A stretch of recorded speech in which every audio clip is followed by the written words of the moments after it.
Everyone, thank you so much for staying with us.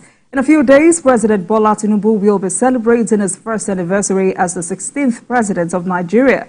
For some Nigerians, it is a milestone that evokes serious reflections, given the electoral promises of every occupant of that office and the country's existential challenges that needs to be tackled.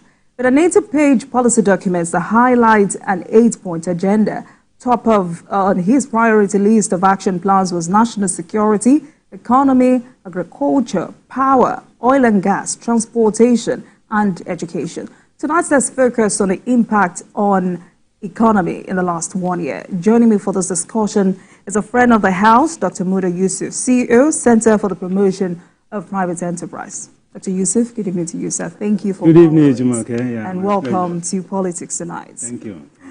So 1 year ago, the president assured Nigerians that his administration will ensure they get value for every kobo spent and that his government will leave a lasting legacy for prosperity to future generations, while removing the yoke of poor governance and expanding access to qualitative public goods.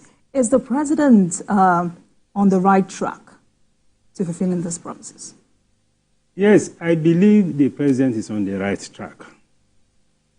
But in doing an assessment of the 1 year, you have to put it in context. Because there's a strong contextual factor in the assessment. I say this because we need to look at the circumstances under which he came in terms of the state of the economy, the state of our finances. I'm talking about the fiscal operations of government, the foreign exchange environment, the situation with our oil and gas sector, particularly in terms of oil output and insecurity in those areas. If you look at that context, you will appreciate the fact that there was a need to correct a lot of fundamental things. So I would say for the first half of this 1 year, the administration was busy trying to fix those fundamentals. Because you cannot build something on nothing. Absolutely. If you have a very weak foundation, if you continue to build on it, it will eventually collapse and everything will be lost. Now, if you take the fiscal space, for instance, as at the time the administration came in, the central bank was practically financing government operations because the fiscal space was extremely very tight.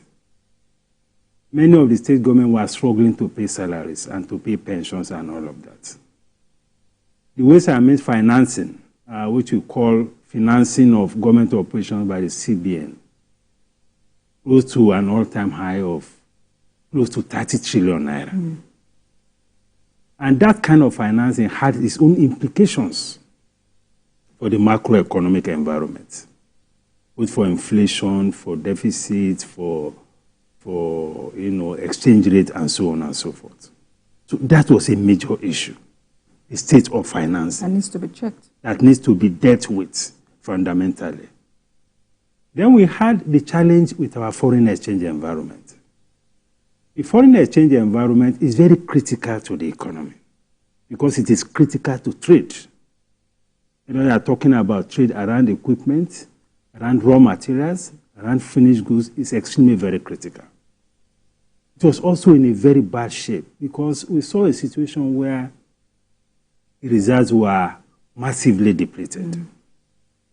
Although these issues did not immediately manifest until there was an audit of the Central Bank of Nigeria. We now saw how weak the system was.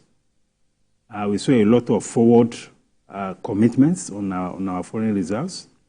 We saw a lot of exchange, forward through the banks and all of that. So there were a whole lot of issues around the foreign exchange. There were also issues around even the opacity or transparency of the foreign exchange market.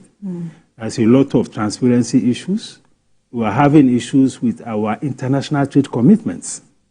I'm talking of letters of credit, which many correspondent banks were no longer honoring.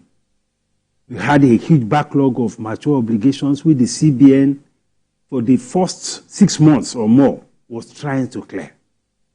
I'm saying all of this for us to understand the context in which the administration took off. So all of these things were a lot of drag on the administration. So before we get to how the president has tried to, address these fundamental issues, yes. From what angle would you say former President Olusegun Obasanjo is coming from when he said, policies like fuel subsidy removal, exchange rate policies were necessary but wrongly implemented? What do you think he's talking about? I think he was also talking in the same vein. Okay. Because when you had an economy where almost 80% of your revenue was being spent on subsidy, where it is the CBN that was now almost providing funding for the FAC allocation. Of course, that was not sustainable. So I think that was the context in which he was talking about. And again, if you look at the foreign exchange that I referred to, there were all manner of malpractices around the foreign exchange market. This is not about blaming anybody. It's about identifying the realities of the challenges that existed.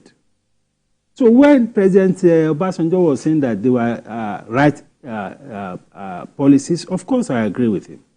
But when he now said it was wrongly implemented, well, I don't know what he meant by that. Because when you talk about fixing this issue of subsidy, the economy was already at the brink. And when you are in that kind of situation, the choices are very limited. You don't have the time, you don't have too many choices, and there's no perfect time. All right, Dr. Yusuf. For that kind of measure to be taken. So let's try and compartmentalize these issues. Yes. Really, how fundamental are the steps taken by the president to rescue the Nigerian economy from the brink? First, addressing the level of criminality in the oil-producing areas. Well, that is very key. It's key because even though we talk about diversification of the economy and all of that, the oil and gas sector is still the life wire of this economy, especially from the point of view of our foreign exchange earnings. If you look at our export statistics, oil and gas still accounts for about 95% of our foreign exchange earnings. And given the level of our import dependence, if anything seriously happens to the oil and gas, the whole economy may come crashing. So that is why one will appreciate all the efforts that the government has put in place, trying to tackle the problem of oil theft. Because the situation has so degenerated to an incredible level. So how where people are using vessels to steal crude. Now we see all manner of refinery. It was a completely an ungoverned space. One wondered how we got to that point. And you can see the cost of trying to even correct that in terms of commitment of the military, loss of lives, resources. It's a lot of work. That for me is very critical, and I think the figures are beginning to reflect. In terms of the oil output and all of it, we are not there yet, but the criminality has been so deeply entrenched that it has been extremely difficult to quickly reverse it. But at least from 1 million barrels per day, even less than 1 million barrels per day a few years ago, we are now talking about 1.3, 1.4, 1.5. The last report I had from the NNPC Limited GMD, it was talking about 1.7 million barrels per day. That's an indication of the progress. And these things are very critical to the fundamentals of the economy because that is the main source of foreign exchange earnings. Of course, through the reforms by the central bank trying to liberalize the market, make it more transparent, licensing more IMTOs and so on, the inflows from autonomous sources are also improving. But the oil and gas sector still remains the major pillar as far as foreign exchange is concerned. All right, so I asked that question because, we knew that when the president took off, one of the biggest challenge met by this administration was a dire lack of investment in the oil and gas sector. Yeah. So I'm asking, in the last 1 year, going by the reforms and policies of this present administration, what has changed? Well, what has changed is that, first, the security situation is gradually improving, given all the efforts that has been made by the government. Secondly, is that we are beginning to see a renewed interest in terms of investment. Because I recall that not too long ago, I think it was the finance minister that announced some new set of fiscal incentives for investors in the oil and gas sector. We are talking of major IOCs, major investors. And these are incentives that we believe will further incentivize, this investors. So I think that is a major step. And again, from some of the trips that the president has undertaken, there have been some, commitments in terms of willingness to invest. But more importantly, is the incentives that have been put on the table. Because I remember some of these investors met with the president, and the president assured them that... So would you also say these reforms have increased competitiveness in the global oil and gas sector? Of course, yes. But we are not there yet. Because this issue of criminality is a big issue. And it's something that will take time, to be able to, deal with family. And when you have a confidence crisis in any sector, it takes time for those confidence to return.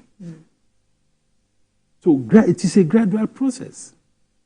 And the more we deal with some of these issues, particularly insecurity, and also issue of policy and incentives, which is the collective approach or the multi-pronged approach that the administration is using.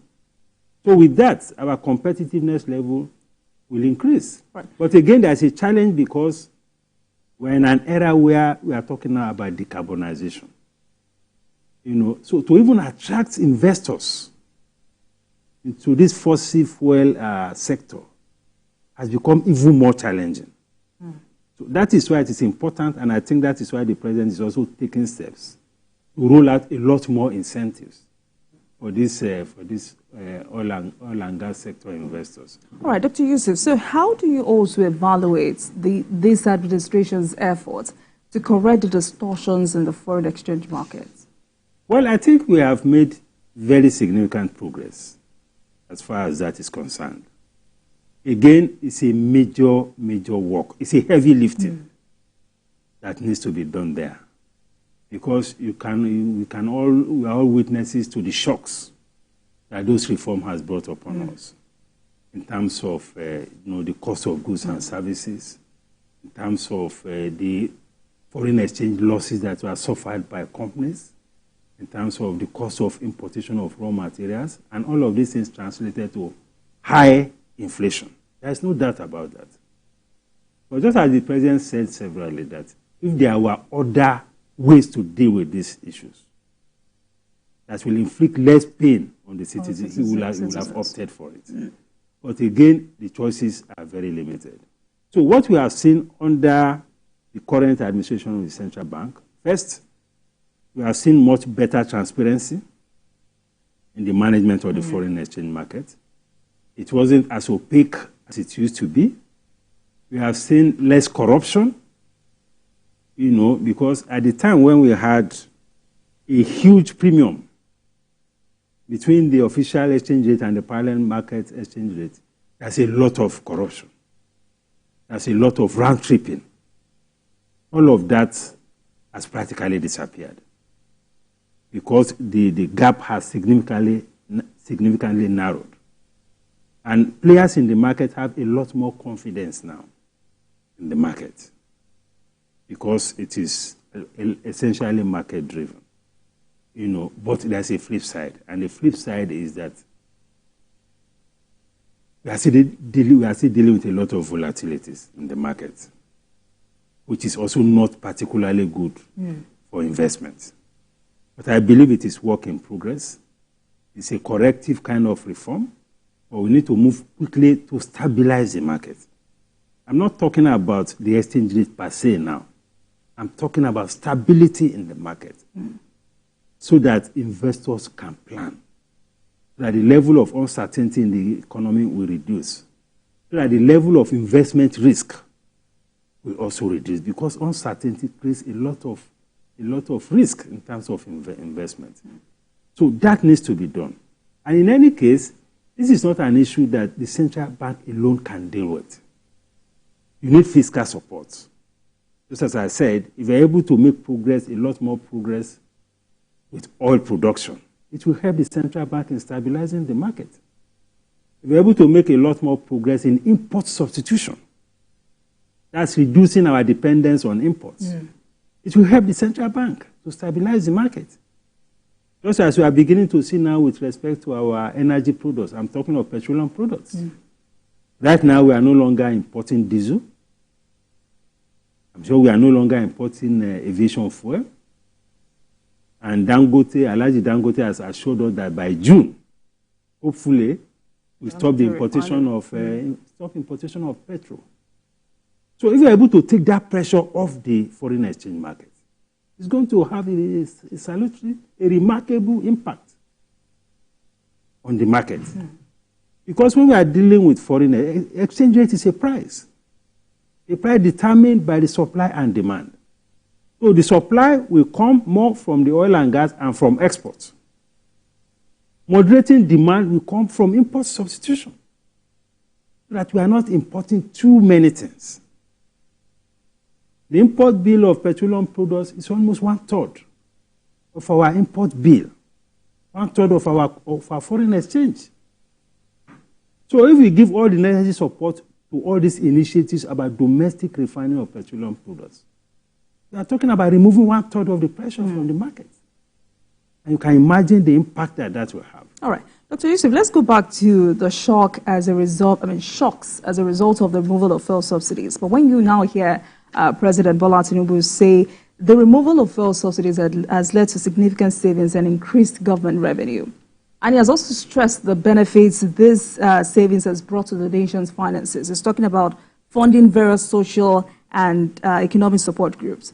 But when you hear Nigerians say they cannot see the effect of this savings. No. You see, for the average Nigerian, the parameters are different. The parameters are things that impact on the welfare, day-to-day living of their lives. That for them is the main parameter to measure success. That's it. But for somebody who is at the leadership level, you'll be looking at the bigger picture. Eventually, the benefits may cascade or will cascade down. But you need to stabilize the system before you begin to address some of these welfare issues. For instance, for some of them, there were states that were not able to pay salaries. There were states that were not able to pay pensioners. They were not able to pay gratuity. But with this reform, the forex reform and the fuel subsidy reform, many of these states are now taking almost 3 times what they used to take. It has impacted on the lives of people. At least those on the payroll who are owed salaries, who are not being paid salaries. Some contractors that were owed were paid. But I understand where the majority of Nigerians are coming from. They are talking about the price of rice, the price of bread, the price of noodles, the price of cooking gas.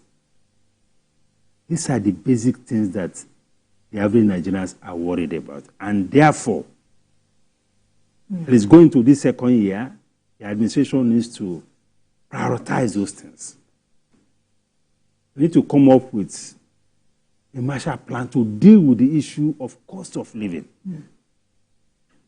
Because as far as the average Nigerian is concerned, that is what matters the most. Because their incomes are not increasing and prices are going up.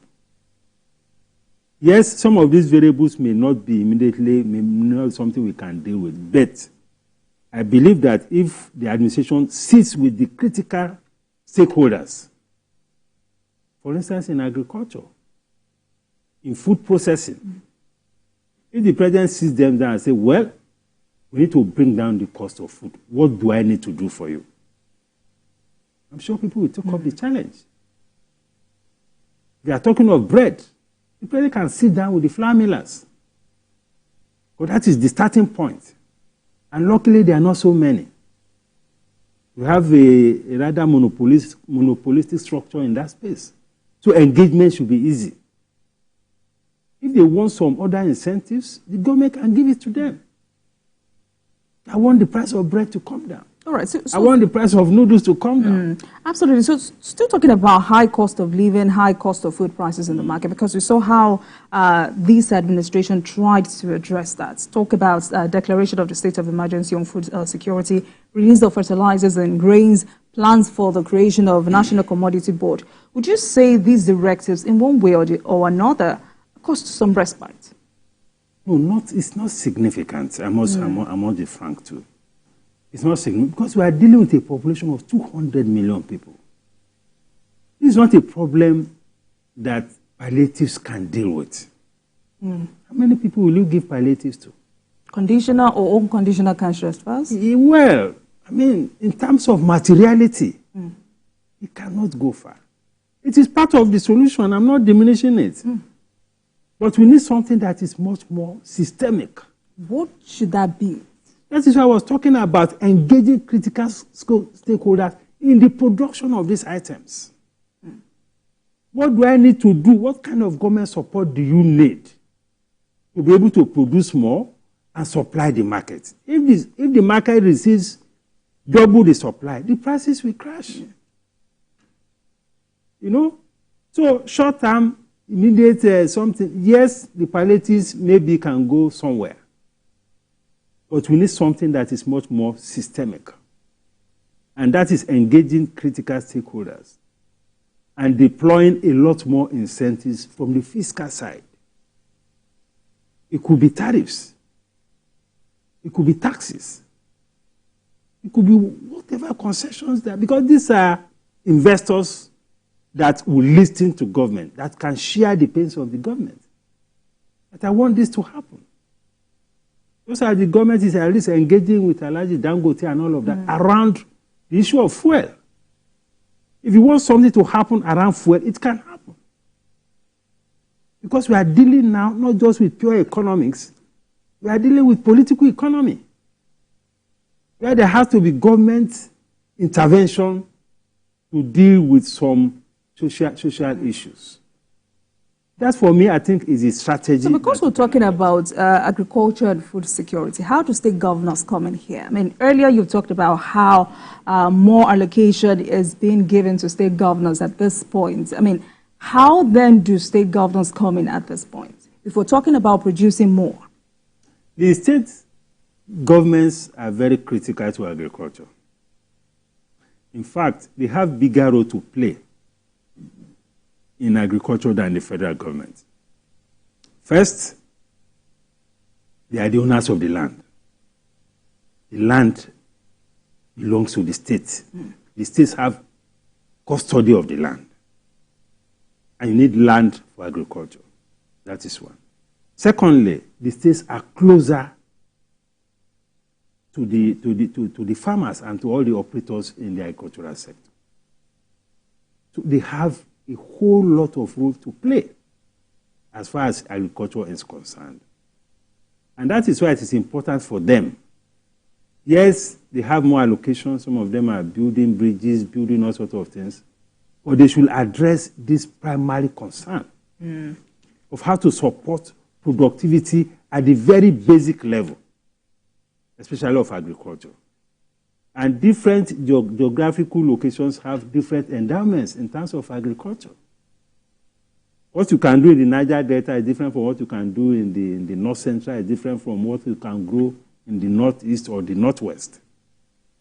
So those opportunities are there. And the state needs to empower the farmers and those who are in agriculture. There are those who have talked about how government must invest in high technology storage facilities. Well, that is part of it.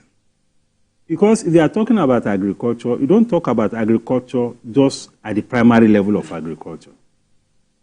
You talk about the entire value chain of agriculture. That is the production, the inputs to start with. What kind of inputs are you making available? What kind of support are you giving in terms of equipment and machineries? And if they produce, how about the storage? How about the transportation? I mean, that's part How about the marketing? How about packaging? How about exports? So it's a whole value chain. And both the states and the federal government have responsibilities along that value chain. And above all, we need to deal with the problem of insecurity. All right, Dr. Yusuf, let's take a break. Major issue. Yeah. Let's stay with us on the program.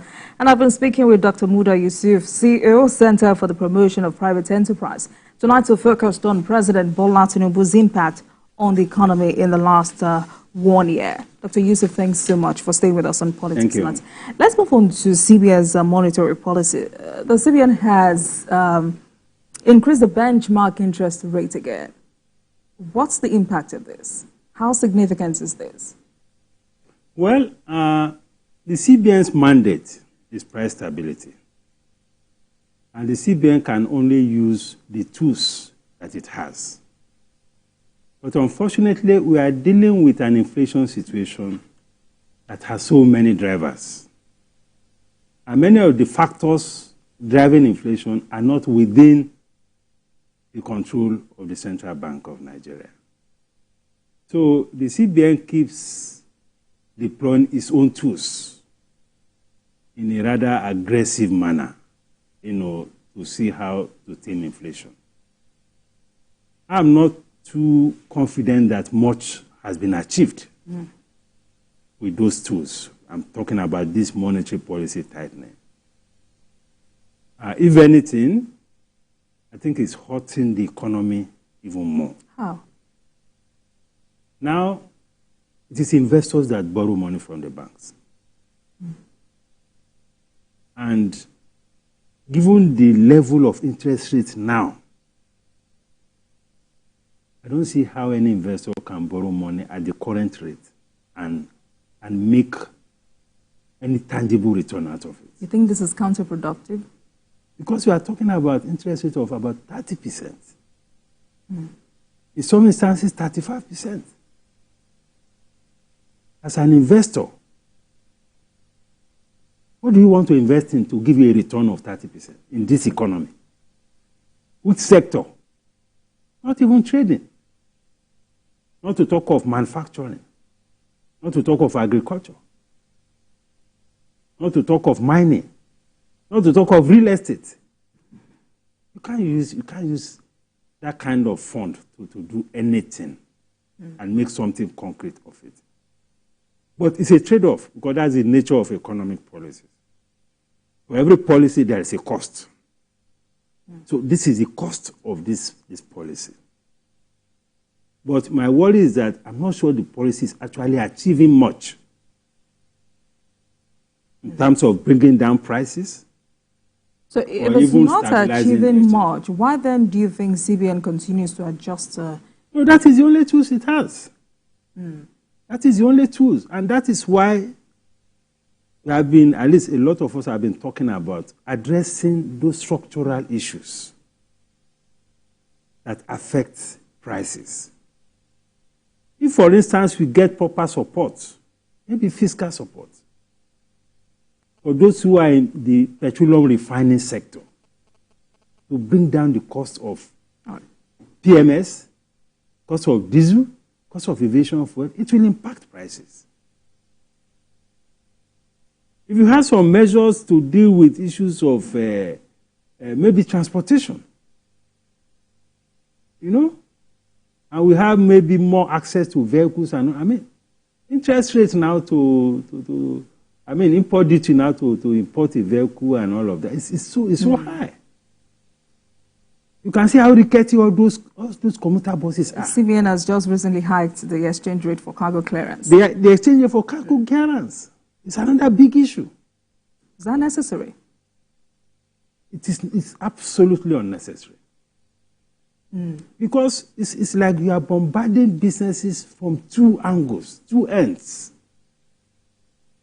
They are dealing with issues of depreciated exchange rates. Of course, we cannot do much about that. That's the fundamental. Yes. But when it comes to issue of the cost of clearance of cargo, we can moderate that. It doesn't take anything away from the reform. We are not talking about selling foreign exchange to anybody at 1,000 or 800. No. We are saying that we want the CBN, in conjunction with the fiscal, to lower the cost of clearance of cargo. Now, the custom duty rate now has gone to, I think, 1,450, 1,700 or something. I mean, by the time they finish clearing the cargo, you can imagine the impact of that on prices. All right. So if the CBN is talking about moderating prices, I think the CBN should please also look at that side. Because that segment is essentially a trade issue. It's a trade policy issue. But unfortunately, in the Customs Act, what is stated there is that the exchange rate that will be used for the computation of import duty is as determined by the central bank. That is where the problem is coming from. Otherwise, all these variables should have been put squarely within the domain of the fiscal policy authority because it is about trade. But even if you have the law and the law is hurting the people, we can sit back and discuss it. All right. Dr. Yusuf, we're winding down. So let's talk about the president's latest initiative, that's consumer credit scheme.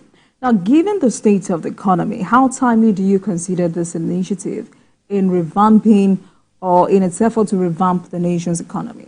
No, it is timely because citizens need credit and they need affordable credit. And that is the difference between this credit and the other credit that exists in other financial platforms. It's affordable, and I imagine that it will also be of much longer tenure. So it will help to empower the citizens, increase purchasing power, and once more citizens have purchasing power, it helps to also power the economy. Because those who are producing need people to buy their products, So that is the beauty of it. But we also need to go a step further. We need to make a lot more use of our cooperative system. We are in Lagos alone, we have close to 3,000 cooperatives. So if we channel some of these funds to the cooperatives, because they already have structures, they already have the KYC, they know themselves. They know who will pay, who will not pay. So apart from giving credit, asking me to go online, let us also make use of the cooperative structure. And cooperatives exist across all sectors. They exist in the market, they exist among artisans, they exist among people who are workers in offices, and they exist across the country. So you're saying government should also try and fund cooperative societies? Yes. And the recovery rate in cooperative is always very high. The risk is lower, and the penetration is more impactful. It's more inclusive. If you go to the markets, it could be tomato sellers, it could be onions, all of them, they have cooperatives. And they use that to be able to mobilize funds among themselves. But what is their capacity to mobilize the funds? So if the government, both the states and the federal government, put some funds within the cooperative system, it will go a long way. All right. But back to this scheme, the consumer credit scheme, 100 billion naira has been budgeted for the scheme. How do you think this will, in any way, revive the manufacturing sector?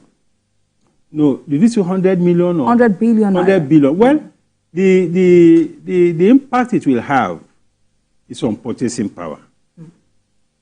If more people have access to affordable credit, I keep saying it, not just any credit. Affordable, single digits, which is what this credit scheme is all about. It will generate the demand for these manufactured products, which is a good thing. Because the more people are empowered to buy, the better for the manufacturers. So that is the immediate nexus or transmission mechanism in terms of benefits of this scheme to those who are manufacturing. It's about, improving the aggregate demand, the purchasing power. But what do you think are the roles of Nigerians, or is the role of an average Nigerian if we are to achieve an efficient consumer credit system? Well, it's a question of, being honest enough.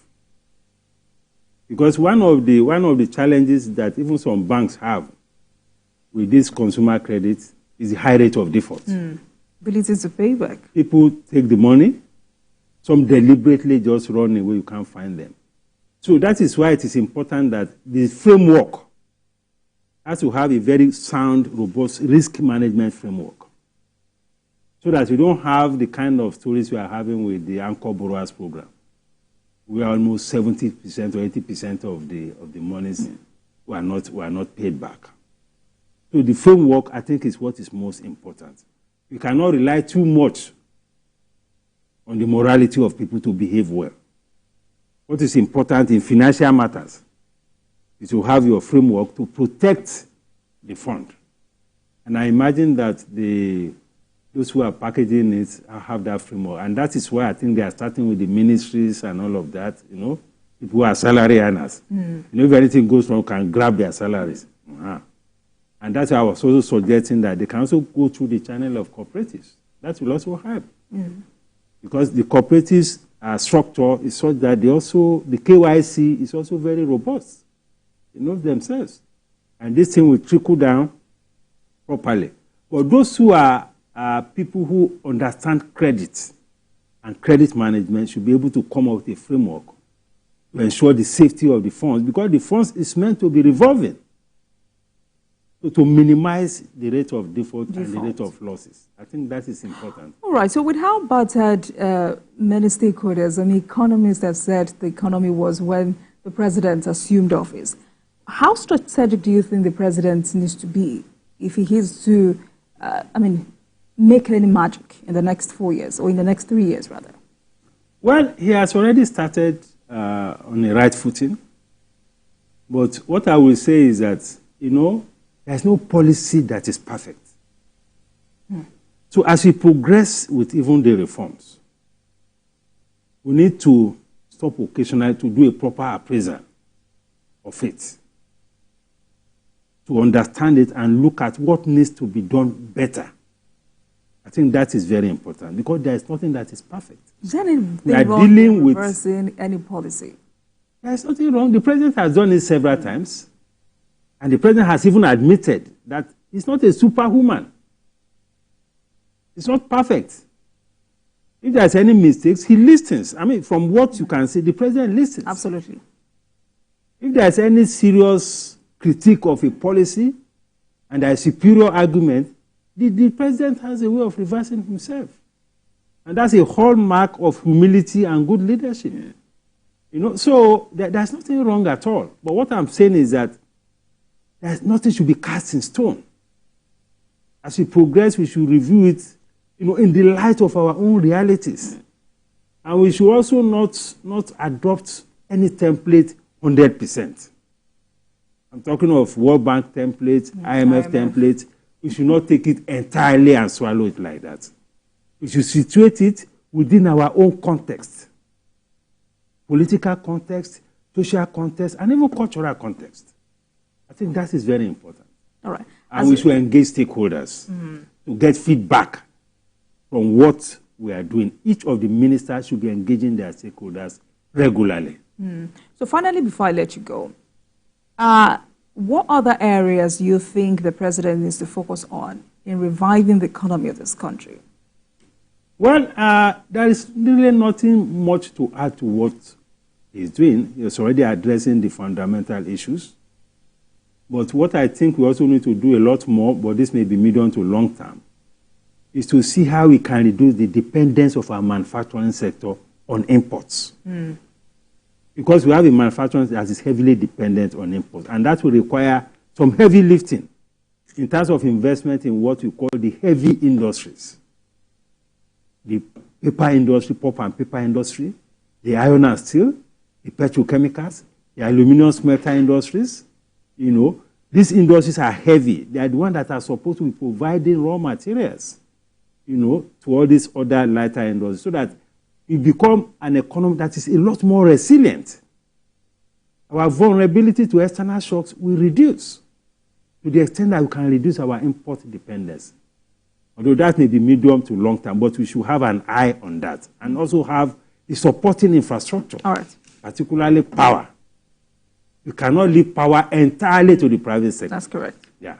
Thank you so much, Dr. Muda Yusuf, CEO, Center for the Promotion of Private Enterprise.